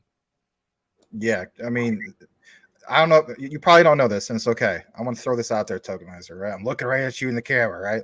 So I refer to Quant Papa, you, Greg Lunt, Quantaranta. There might be a couple other guys, but mainly you guys. I always refer to you guys as the Quant All-Stars. Anyway. I appreciate that. I think two other guys you've got to check out is Son and Just a Tech Guy. I think those I've been following Just a Tech Guy for a while. Yeah, he's got stand-up. Yeah, he's great. He's definitely one of the OGs of the community. But the other guy, who was it? Son NL11. Oh, you're saying Son as in SANNL? Yes, Son. Yeah, I follow him. Yeah, I've been following him for a long time. He's actually the guy who introduced me to Quant. Oh, cool. I just never knew he was called Son. I always thought he was called San, but maybe that's how. Did he state that's how he wants to be referred to, as Son? Huh. I've got no idea, honestly. Okay. Yeah. You might be right. It might be Son. I never thought about that. Okay. But that's cool. See, here's the thing, right? The key thing, guys, is crypto Twitter, and you're able to access these other communities of researchers. How? Through the tagging. You type in, for instance, hashtag QNT or $QNT, and you will be, instantly see all these people that I myself, tokenizers, talking about, and so on. Let's go further down. Burke says QNT is way cheap and fast, like BNB. where do you guys buy your QNT? Says Andre. So I buy my QNT from KuCoin. I have it with the USDT pairing. I don't ever have any issues with it. The only issue I've had within the last, say, 3 months was, KuCoin had a policy, probably because of the whole thing of, yeah, you can go to KuCoin, you can be American and so on. You don't have to deal with so much KYC. But due to regulations, they banned, kind of like similar with the Japanese government, where they banned foreign stable coins. So they banned US based debit cards. So I had to use a third party. I had to go through Bittrex. I understand that Bittrex is now gone. There's other third party outlets. So it's not that big of a deal. And for the fee, it still was a lot cheaper to go through KuCoin's exchange compared to going to like crypto.com. As we know, crypto.com has it a lot higher. If you buy it there, I guess you could say it's a lot higher when you hold it. But you guys are moving it from exchange anyway. So, I mean, but anyway, I get mine from KuCoin. When you do go the exchange route to purchase your crypto tokenizer, who's your go-to? See, I've got a couple that I use. I actually used to be a big user of Binance because they accepted my fiat debit cards to directly buy from fiat to crypto. But either my banks blocked Binance or Binance has blocked my cards. So I've got some beef with Binance now. Not a big fan of them. KuCoin, I'm a big fan of, much like you. They have most of the utility tokens listed on there. And then Coin Metro is also one I've been using for quite some time now. And it's one of the few that I actually enjoy using that for kind of regulated purposes, because Coin Metro actually holds regulated licenses in Estonia, the United States, Australia, and Canada. So that's one of the exchanges I feel a lot more secure on. Always take your coins off exchanges, but Coin Metro is one of those where, you can kind of sleep at night and then maybe take your coins off the exchange the next morning. But how you put that, how you can sleep at night. Yeah, I mean, yeah. But yeah, aside from those are mainly what I use. To onboard fiat, though, I use a Canadian exchange called Newton. Pretty much, we use Interac, which is a way to electronically transfer funds from your bank to the exchange. And then once I'm there, I usually buy either Algorand or XRP at market price, and then immediately send that to either KuCoin or Coin Metro, sell that for USDT, and then buy whatever utility token I was looking for. Cool stuff, man. Marvin Davis, XRP stood the test and is still standing the test, still in the top 10 over 2 years with the SEC lawsuit. No other coin has done that. Very, very true. I mean, for XRP, currently speaking, is still ranked in the top 10. It's ranked number 6. And oh, by the way, did you know, this whole topic of, Bitcoin has never been dethroned from the number 1 spot. That is not true. XRP at one point held the number 1 spot. So for just like what you mentioned, Marvin Davis, I mean, yeah, to still be ranked number 6 overall with a looming lawsuit and so on, and all the FUD and all that stuff. Man, can you imagine with a win over the SEC? And even if they don't get a win over the SEC, I think they are, for the record, even without a win, the rest of the world, is not going to be like, oh, well, I wonder what the SEC is doing. They could give a crap. They could totally care less, because they realize it's about blockchain innovation. That's the future. We talk about Web3 and the evolution of Web3. It's if we're stuck in the mud with focusing on the negative of the SECs of the world and so on, that's not what it's about. And I'm glad that, as the saying goes, cooler heads will prevail, whether it is in this country or it's overseas.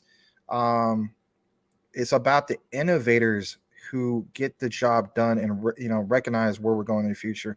That's why, like we mentioned XDC, and I'm glad that you obviously have taken your deep dives tokenized in regards to XDC. How about that? I mean, XDC, how they built. I mean, look at how much they built in a bear market, crypto winter 2022. And then, I was mentioning to our community over and over. So guys, watch out. You may complain, not necessarily them, but just like people may complain that, Oh, I see all this sideways consolidation. Watch out, watch out. I don't know about that. And I told him, I said, guys, consolidation is good. We've seen, like, I think at the time it was like 9 months straight, like consolidation. And then ISO 222 went live. Everybody was focusing tokenizer on the whole thing of it's going to be XRP, it's going to be XLM. Those are going to pop off first. And even I thought some of that. But I also said at the same time, don't sleep on your XDC. And boom, that was the first one to take off. Now you see some of the other ones. Yeah. I think one just because we brought up ISO 20022 going live, I think one really important point I want to get across is a lot of people think ISO 20022 is what's going to get these coins to pump. I want to clarify that that's not exactly how it works. 20022 is a financial messaging layer, right? And with these, so the tokens themselves aren't ISO 20022 compliant. It's the network and the software that's 20022 compliant, meaning these softwares can handle 20022 messages and transact and send between them, right? So how the value proposition for these 20022 compliant networks is that they'll also be utilized within the modern and future financial system once blockchain is integrated in financial payments in mass. I think a lot of people think the tokens themselves are 20022 compliant, meaning that if 20022 takes off, these tokens also take off. In the future, most your financial networks are going to be 20022 compliant. It just depends, which ones can attract the most value in there. Yeah, and I've also pointed out to everybody, they might get tired of me using this expression, but it's just like it's an analogy. I guess you could say layman's terms of looking at it. So it's like, everybody's super excited about the whole thing of March 20th, ISO 222 going live, and I said to him, I said, look, we may not see like big pumps on day one. It might take 2 or 3 days. Look at it from the perspective of if we're upgrading to the quantum financial system. It's just like that, it's like you buy this great big, supercomputer and you're super excited, but you just worked all day long and you worked overtime and so on. And you hook that sucker up and you have it connected to the internet and all that stuff. But you got all these prompts that you need to update the software, right? It's not like a plug and play to a sense. You do all that. You look at the time. You're like, oh man, I can't use this yet. Well, I need to put off my weekend shopping to just this weekend. And it's like, I don't know, Tuesday or Wednesday or whatever the case be. But you come back the next day, you're like, well, man, I was really exhausted the other night. I guess I will put that off. But the key thing is this, guys, just because you bought the brand new computer, the quantum financial system, just because you made some of these particular upgrades, right? Is that the utility being used? No, it's not. That's just an upgrade. So with that said, it's not until you actually do what?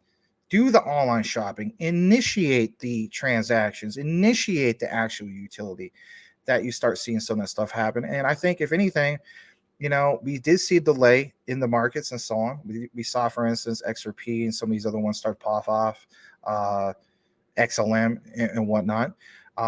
You guys have also mentioned in the past, XLM, how come it's not moving the exact same time as XRP? You know what I mean?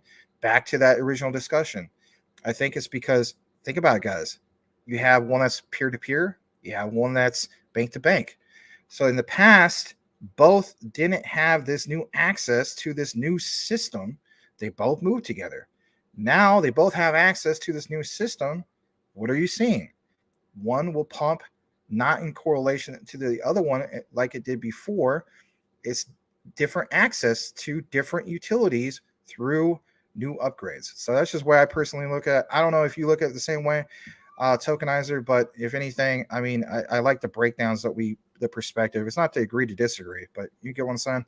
That was honestly one of the best analogies of these ISO standards I've ever heard.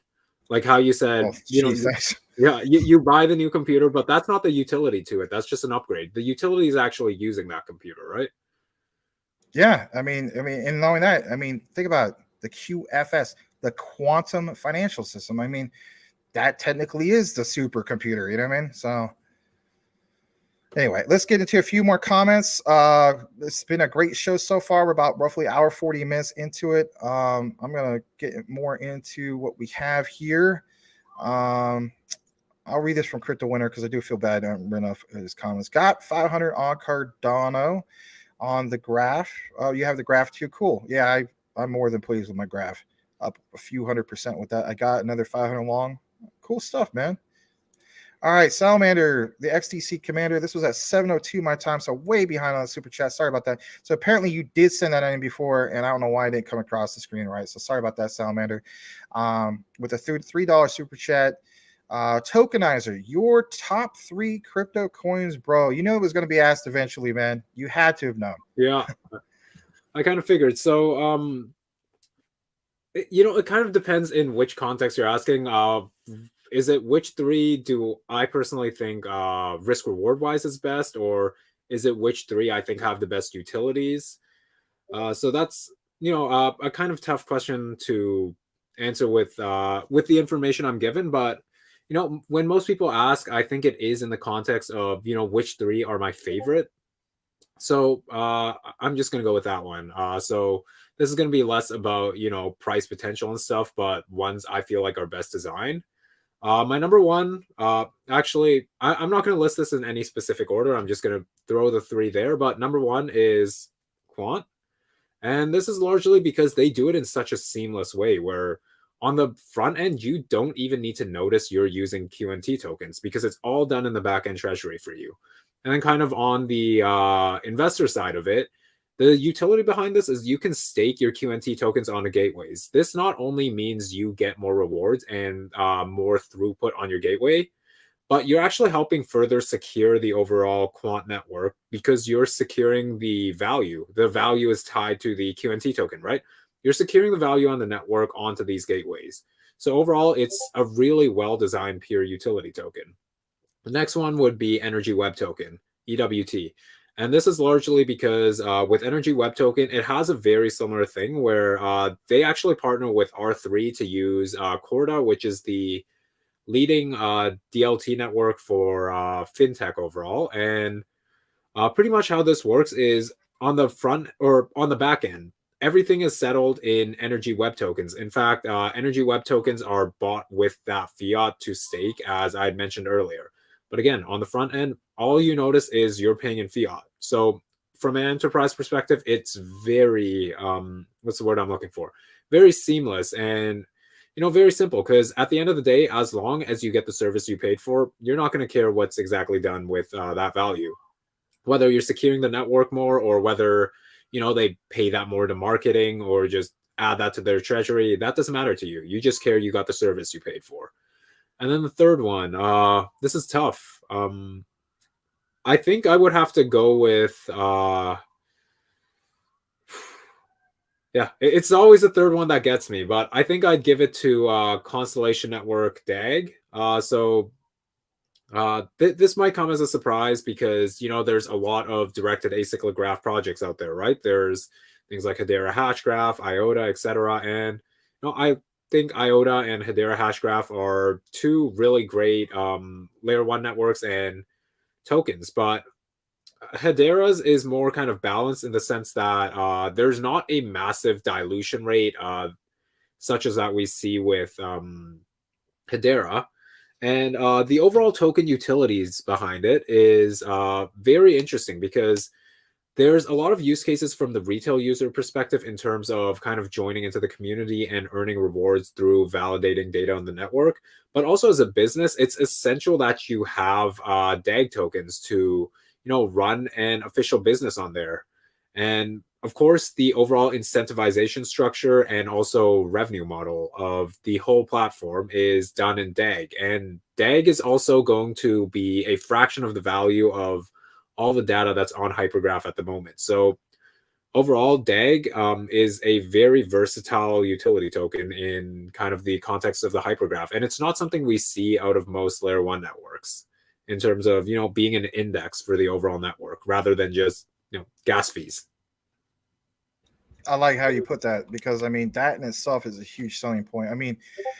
I am not personally invested into DAG. I've recognized it. I've taken a little bit of not the deepest dive into it and so on, but continuously, there's people from our community. I think even Mike Cornwell, the guy you saw earlier, who's Crypto McDizzle.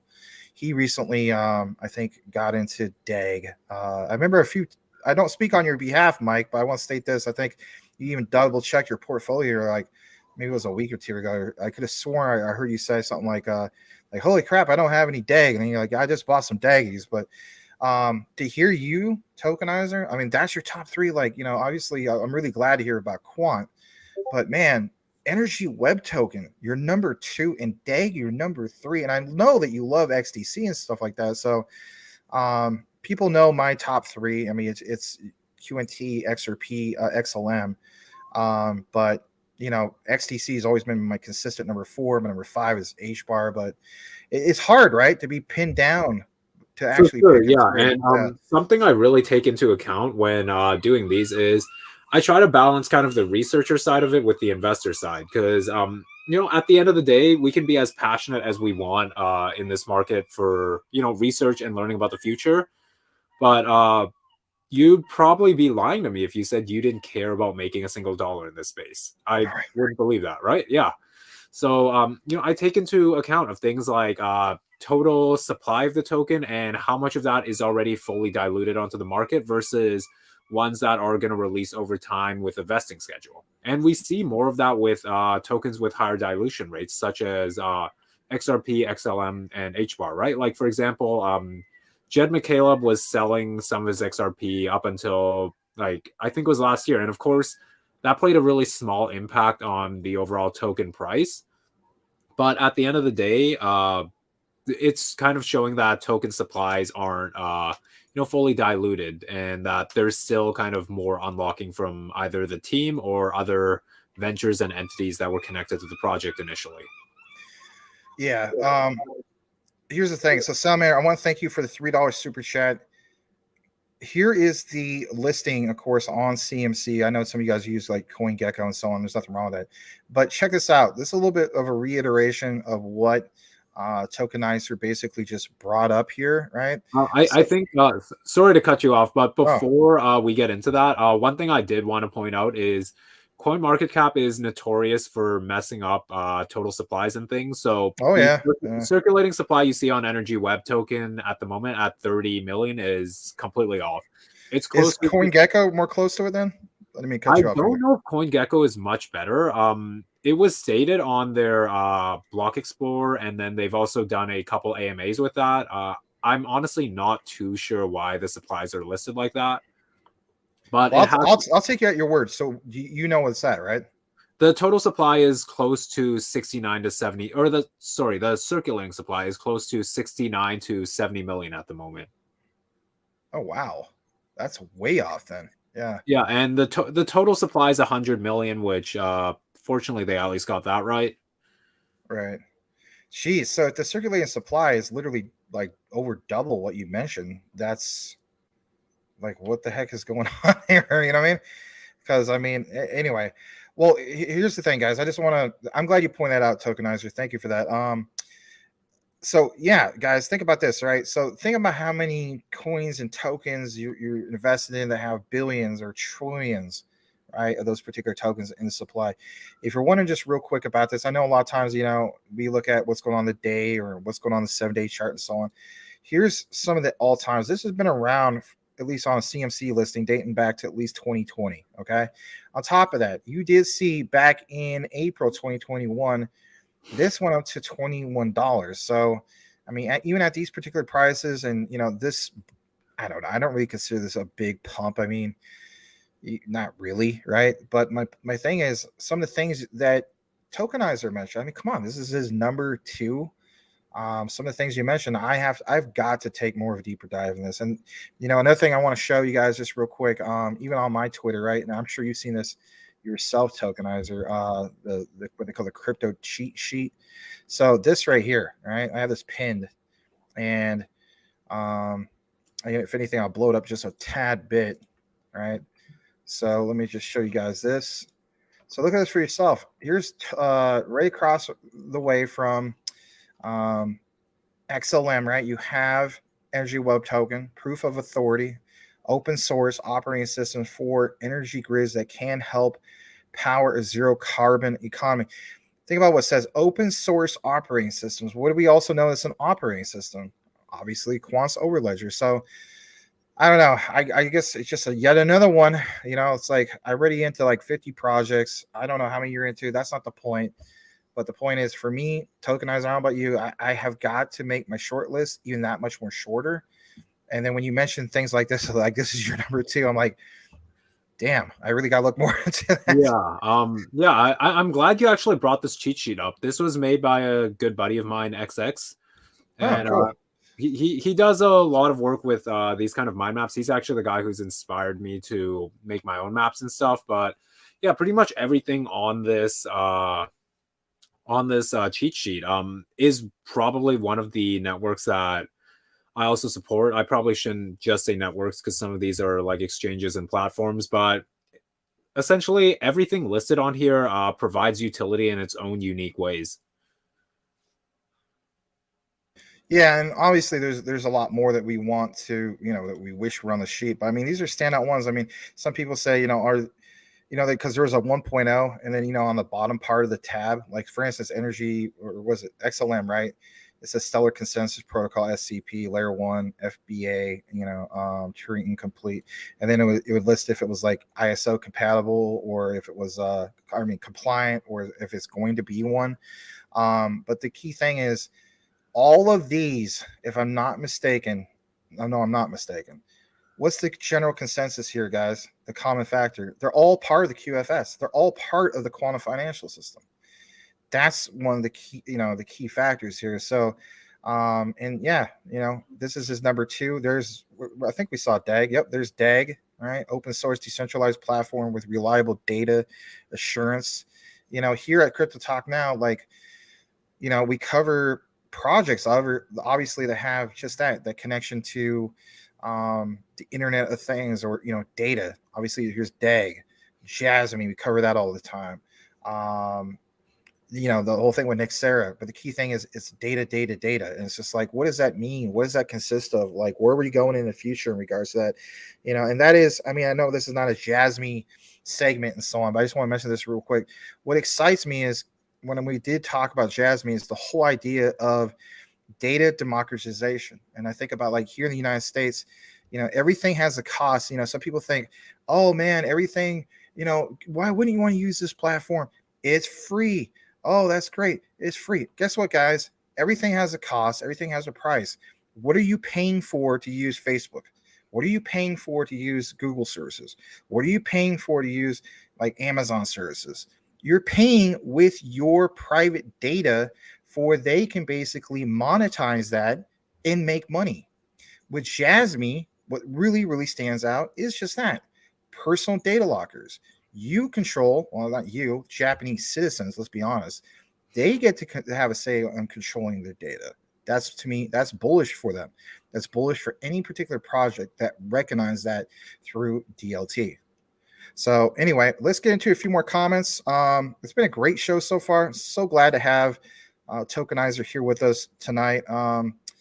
Let's see who else we got here. Oh, Tim Shea, I guess a while back noticed your quant shirt. Nice. Cool. Yeah, what happened? Yeah, what happened is you had it kind of too far down. I don't know if not that you're slouching or anything. I think you got good posture, but it's just the camera, right? Like, yeah, I think my camera was a bit close. Yeah, hopefully you guys can see that a bit better. Yep, looks good, man. All right, so let's go further down into the comments. I'm just gonna double check the other screen, see how caught up we are. I think we're doing all right in regards to that. Let me just see real quick. Just have to refresh it. There we go. We're good. All right. So let's see here. We got a few more. Crypto Winner says the quant logo reminds him of Mega Man's gun. Mega Man back in the day. You ever play Mega Man back in the day? I did a bit, yeah, in my childhood. Yeah, me too. Weren't those games, let's face it, like some of the hardest games you ever had to play in your life? So frustrating. Jump on one little tiny plank, and then something hits you out of nowhere, knocks you off, and then you have to start the whole thing over. You got to restart. It's frustrating, man. Yeah. The way I look at it is, people were able to get through that, they could get through anything in gaming. Kev Cleveland, hi all. Glad to have you here, Kev. Thank you so much. Let's see here. Let me go a few down. How about this? Mike's Crypto, who's an XRP supporter. How big of a layer one can Casper B. Off to a good start with all the patents that will be made on Casper. You want to answer that? Yeah, for sure. So the whole layer one space I think is going to be a very kind of multi-chain aspect overall. I mean, we've seen a bunch of different layer ones pop up, right? Like we've seen VeChain with supply chain, we've seen Energy Web with the whole energy and renewable sector. So you know, some people think it's going to be a one layer one takes all kind of thing. I don't believe so. I don't personally believe so, at least. I think each layer one will be specific to their specific needs. So Energy Web, it makes sense they're building energy utilities on there. It wouldn't make sense to build financial applications on Energy Web. It's the same thing with Casper. Casper is a very enterprise focused blockchain, and their focus is having a hybrid compatible network. So as we were talking about with SATP earlier, a lot of you guys might not know, but what Casper has done with IBM and Hyperledger, the Casper CTO has actually come out saying that they're actually going to be working to be SATP compliant. So take a moment and think about how huge that is. And then they also want upgradable smart contracts on their network. So I can see a lot of enterprise development happening on Casper. And I don't think it's going to be much of, how big it is, because that's really hard to measure overall, right? But it's more, how much of the whole enterprise space can they really capture with their personal solutions? Yeah, no doubt. Guys, we're going to wrap things up here in just a bit. I'm glad you answered that for him, Tokenizer. Yeah, no worries. Good question. Yeah, it is a good question. So if you guys had any specific questions that were missed, it was not on purpose. It's not personal or anything like that. I do want to welcome a few people I saw who came, which is Stump Rider. On top of that, I saw Blockchain Monkeys. Thank you for being here. Another content creator. Give them a follow over at Blockchain Monkeys. I seen you in the recorded. I never seen you in a live. So thank you very, very much. Glad to have you here with special guest and fellow content creator Tokenizer. I'm just gonna also welcome, of course, Rippler Prepper. Thank you so much. He says, and finally realized then, but Maximus, I think you told the rest of the story. It's all good. Just gonna see if there's just a couple things, and we're really, really gonna wrap things up here in a second. I don't know what that was about, Quan Papa, but that's okay. I do like this. Hi, guys. Just found you guys now. I gave you a follow. Thank you very much. Make sure you also give Tokenizer as well if you didn't do so already. I think we're getting close to just maybe a couple more. Again, I'm just kind of quickly going through it. I want to read this. This is a nice compliment for yourself, Tokenizer. Great to have the knowledge of Max and Tokenizer on here tonight. Thanks for the knowledge you both bring to the crypto community. Thanks for joining us. Yeah, no problem. All right. All right. We'll read this last comment, and then we'll give a plug for Tokenizer here for just a brief moment. It says thoughts on ANKR Tokenizer. Maybe we could just get into that on I don't know, when you come back at some eventual point. Hopefully you come back at some point.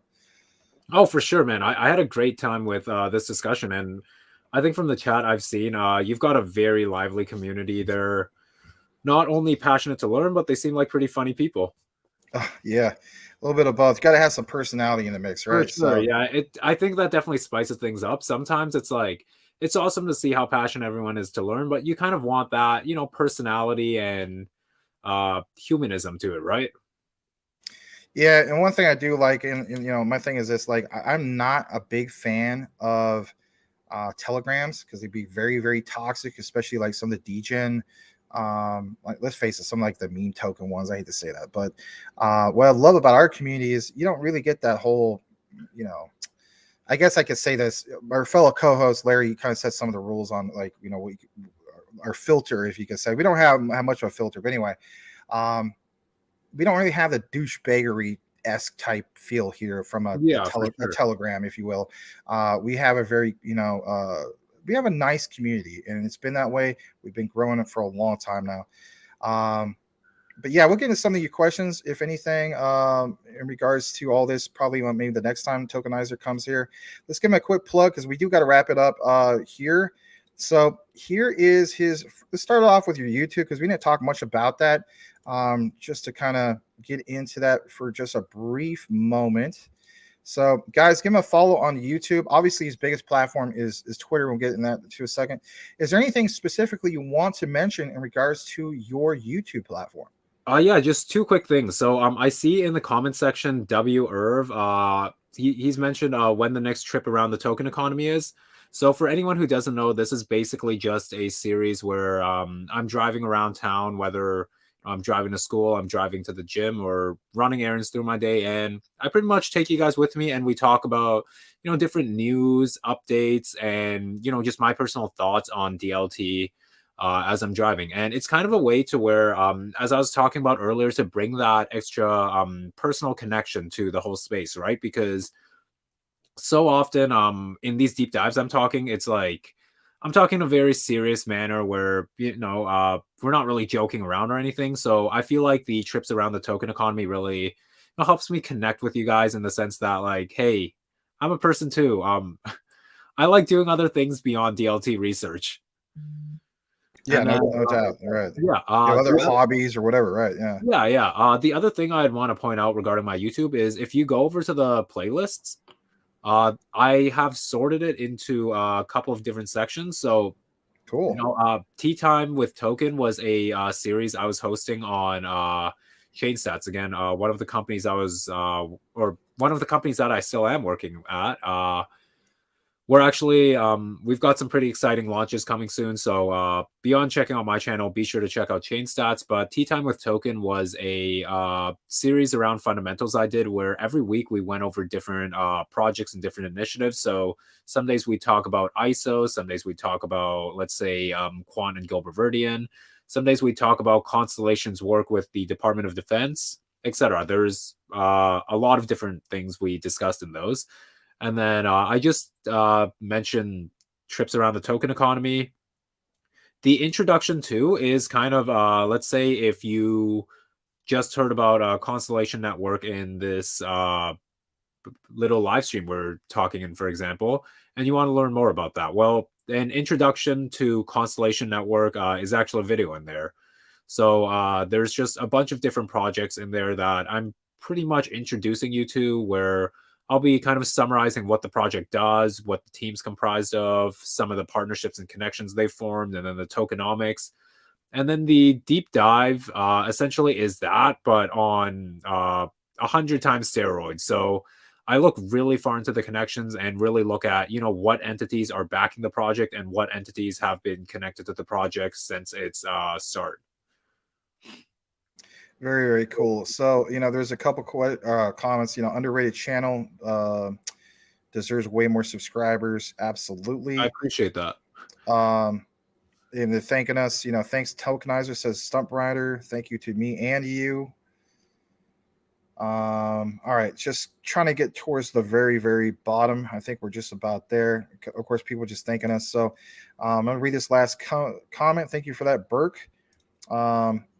And if anything, I'm going to show Tokenizer's Twitter in closing. Let's go ahead and jump over to that for just a brief moment. Let me see if I got it. Here it is.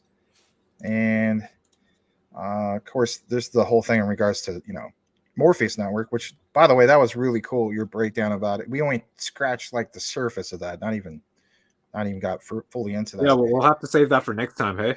Yeah, absolutely. So here is his Twitter, and man, you're killing it on that. 21.4K followers. Thanks for also following me back. Yeah, of course. I don't know. I've always wanted Greg Lump to follow me, but if anything, I'm sure I had to earn that, and that's okay. But yeah, guys, give him a follow. He is at Tokenizer. And just briefly, do you want to talk about? I know we're really going to wrap it up. I promise you, man. I swear. Just give yourself a good plug. This is your platform, man. And if anything, so the majority of the content I do is on Twitter for the time being.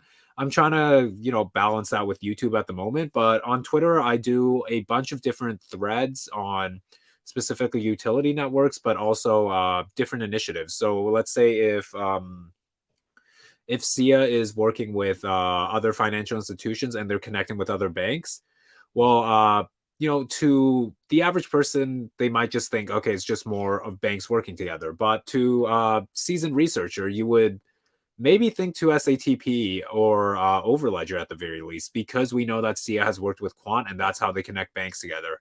So I'll do threads on things like that. And then I do, if you just scroll down a little, you'll probably see some graphics of different mind maps and kind of just graphics that I put, which is pretty much a simple way to explain kind of connections within blockchain technology. Like, I think it's one more down after this one. Okay, it might be.